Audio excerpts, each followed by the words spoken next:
গতকাল যখন দাওয়াত পেলাম, আমার মিটিং থাকা সত্ত্বেও আমি মনে করেছি যে এখানে আসা দরকার। বিশেষভাবে গত এক দশকেরও বেশি সময় ধরে, সবচেয়ে বেশি হচ্ছে 2019 সাল থেকে, যখন আমরা যুগপৎ আন্দোলন নিয়ে ভাবছি, ফ্যাসিবাদের বিরুদ্ধে রাজপথের চূড়ান্ত লড়াইয়ের প্রস্তুতি নেওয়ার একটা জায়গা তৈরি করার চেষ্টা করছি। সেই সময় ছাত্রদল, যুব দলের, স্বেচ্ছাসেবক দলের অনেক নেতাকর্মীর সাথেই আমার নতুন করে পরিচয় হয়েছে। তাদের অনেকেই সাথে আমাদের অফিসে দেখা হয়েছে, রাস্তায় দেখা হয়েছে, এবং তারা অনেকেই যে অত্যাচারের কাহিনী তারা বর্ণনা করতেন, যে ধরনের নির্যাতন তারা মোকাবেলা করেছেন,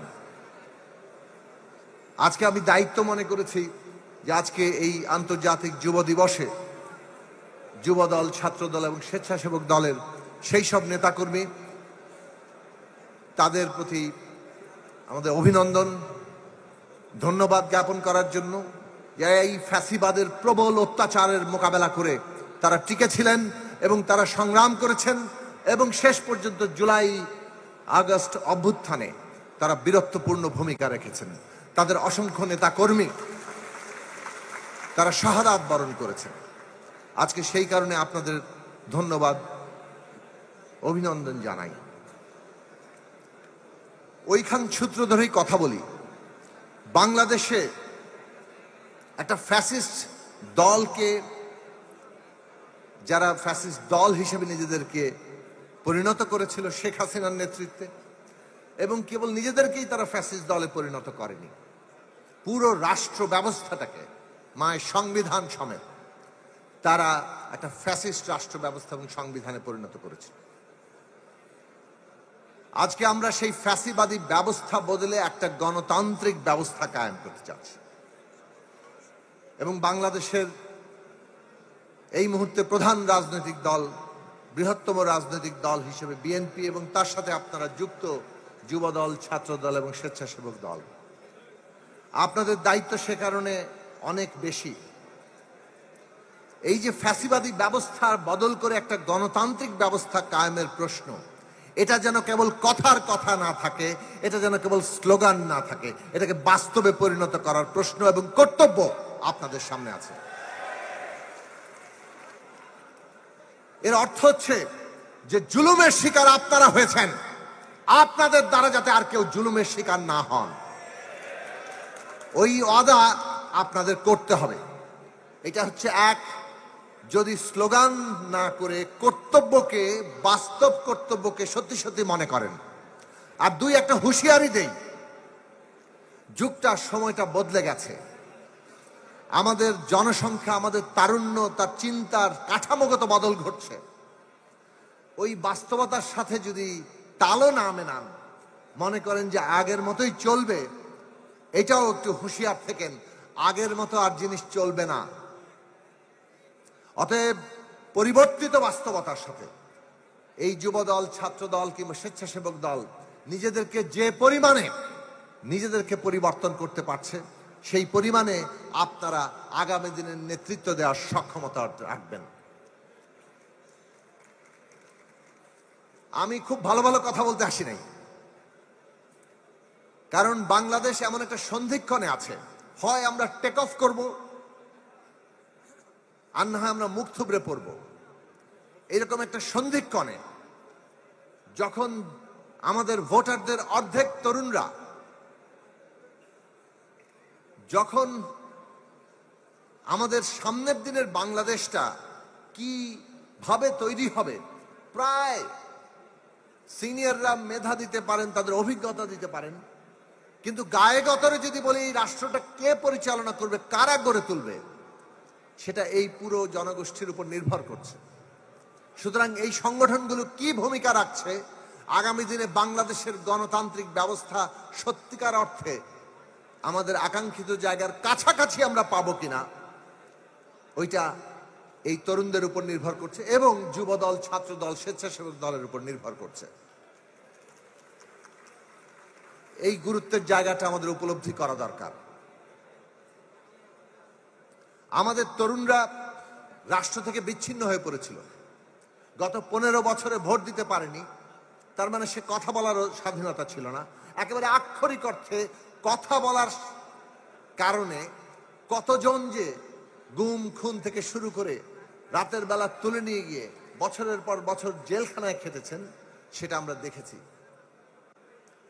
যারা রাজনীতি করেছেন তারা তো খেটেছেনই, রাজনীতির বাইরে কয়েকজন টেলিভিশন টক শো কিংবা অনলাইনে টক শো হোস্ট করার কারণেও রাতের বেলা ধরে নিয়ে গিয়ে বছর পর বছর জেল খেটেছে।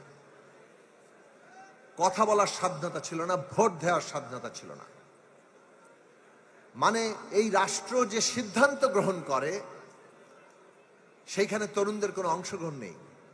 অথচ রাষ্ট্রের যদি বলেন যে গায়ে গতরে যারা পরিচালনা করে তারা তরুণরাই। আমাদের এখানে তো তরুণরা, তারুণ্যের বয়স সীমা প্রায় 55 পর্যন্ত ধরা হয়েছে। সেই হিসাবে প্রায় প্রজাতন্ত্রের মানে কর্মকর্তাদের বয়স সীমা তো এখন 58 কিংবা ধরেন 60। তো মোটামুটি তারুণ্য পেরিয়ে গিয়েই তারপরে তারা রিটায়ারমেন্টে চলে যান। পুরো দেশ অর্থনীতি চালায় যারা, সেই তারুণ্য, তাদের কিন্তু পলিসি মেকিং জায়গায় খুব বেশি অংশগ্রহণ নাই। এমনভাবে সিদ্ধান্ত গ্রহণ চলে এই দেশে, এত কেন্দ্রীভূত, এত প্রায় ব্যক্তিকেন্দ্রিক, যে আমরা সর্বস্তর একটা বিচ্ছিন্নতার জায়গায় থাকি। এবং সেই বিচ্ছিন্নতা একটা বড় জায়গা যেখানে আমাদের বাংলাদেশের যে বিরাট কর্তব্য এখন সামনে হাজির, আধুনিক বিশ্বের যে চ্যালেঞ্জ আমাদের মোকাবেলা করতে হবে। আগামী 20 বছরের মধ্যে প্রযুক্তিগত এমন পরিবর্তন ঘটবে, আমরা তার সাথে খাপ খাওয়াতে পারবো কিনা, এইটা আমাদের সামনে সবচেয়ে বড় চ্যালেঞ্জ। এই চ্যালেঞ্জ মোকাবেলা করার জন্য যে তারুণ্য দরকার, যে শিক্ষা ব্যবস্থা দরকার, সেটার নীতি নির্ধারণের কাজটাও তলা থেকে কিভাবে অংশগ্রহণের মধ্যে দিয়ে হতে পারে সেইটা আমাদের নিশ্চিত করতে হবে। ফলে ওই জায়গায় কিন্তু আপনাদের বদলানোর প্রশ্ন আছে। নিজেকে বদলান, তার মধ্যে দিয়ে কিন্তু পুরো দেশটাকে বদলানো যায়। এই কথা বারবার স্মরণে রাখছি যে জাতীয়তাবাদী যুবদল, ছাত্রদল এবং স্বেচ্ছাসেবক দল, তাদেরকে আমরা নতুন করে দেখছি না। কিন্তু আপনাদের একটা ইতিহাস আছে, আপনাদের ইতিহাসে যেমন গৌরবের দিক আছে, তেমনি এমন অবস্থাও গেছে যেখানে আপনারা ক্ষমতায় ছিলেন এবং আপনাদের বিরুদ্ধেও অনেক স্লোগান উচ্চারিত হয়েছে। কোন উত্তরাধিকার এখন বহন করবেন আজকে এই পরিবর্তিত বিশেষভাবে অভ্যুত্থান উত্তর বাংলাদেশে, এইটা এই 3 সংগঠনকে ঠিক করতে হবে। এবং আরেকটা জিনিস পরিষ্কার করে এইখানে বলি, জনাব তারেক রহমান আছেন, বিএনপির সিনিয়র নেতৃবৃন্দরা আছেন। বাংলাদেশে অর্থনৈতিক দিক থেকে যে পেট্রন ক্লায়েন্ট আর বখরাজীবিতার অর্থনৈতিক কাঠামো, যার মধ্যে কোটি কোটি মানুষ, কোটি কোটি তরুণরা এখন পর্যন্ত আছে, তার সাথে রাজনৈতিক দলের যে যোগাযোগ সৃষ্টি হয়েছে, এইটা দিয়ে চাঁদাবাজিও বন্ধ করা যায় না। এটা দিয়ে আগামীর বাংলাদেশও আমরা কাঙ্ক্ষিত জায়গায় পৌঁছাতে পারবো না। সেজন্য আজকে এটা আশাবাদী করে আমাদের, যখন আমরা দেখি যে শিক্ষা, কর্মসংস্থান, এই সমস্ত প্রশ্নে বিএনপি নতুন করে ভাবছে এবং পুরো তরুণদের তাদেরকে শিক্ষায় শিক্ষিত করা, দক্ষ করে তোলা, তাদেরকে কর্মসংস্থানের জায়গায় নিয়ে যাওয়া, তাদেরকে উদ্যোক্তা হিসেবে গড়ে তোলা, দেশে কিংবা বিদেশে। এই জায়গায় যতক্ষণ না পর্যন্ত আমরা যেতে পারছি, কাঠামোগতভাবে যেভাবে বাংলাদেশের রাজনীতি এতদিন চলেছে, এলাকা এলাকা নিয়ন্ত্রণে রাখো, নিয়ন্ত্রণে রাখার জন্য আমার বাহিনী দরকার, সেই বাহিনীর সাথে রাজনৈতিক দল একাকার হয়ে যাও, এই ব্যবস্থা দিয়ে বাংলাদেশের আগামী চ্যালেঞ্জ কোনোটাই মোকাবেলা করা যাবে না। আপনারা নিজেদের প্রস্তুত করেন কিভাবে সত্যিকার অর্থে রাজনৈতিক দল মানে একটা গণতান্ত্রিক ব্যবস্থার অত্যন্ত গুরুত্বপূর্ণ অংশ। আইন, কিতাব, সংবিধান, এমনকি আইনি কাঠামো আমরা তৈরি করতে পারি বটে, কিন্তু রাজনৈতিক দল যদি ওই গণতান্ত্রিক আইনি কাঠামোর জন্য প্রস্তুত না হয়, তাহলে সেই আইনি কাঠামোতে আমরা গণতন্ত্র কায়েম করতে পারবো না। গণতন্ত্র কায়েম করার জন্য সেখানে রাজনৈতিক দলগুলোর প্রস্তুতি আমাদের তরুণদের প্রস্তুতি, আগামী রাজনীতি বদলে দেওয়ার প্রস্তুতি, সেইটাই বাংলাদেশকে সামনের দিকে নিয়ে যাবে। সেই চ্যালেঞ্জ আপনাদের সামনে, সেই চ্যালেঞ্জ আপনারা পূরণ করবেন, সেই আশাবাদ রেখে আপনাদের আবারও ধন্যবাদ জানিয়ে আমি আমার বক্তব্য শেষ করছি। আসসালামু আলাইকুম।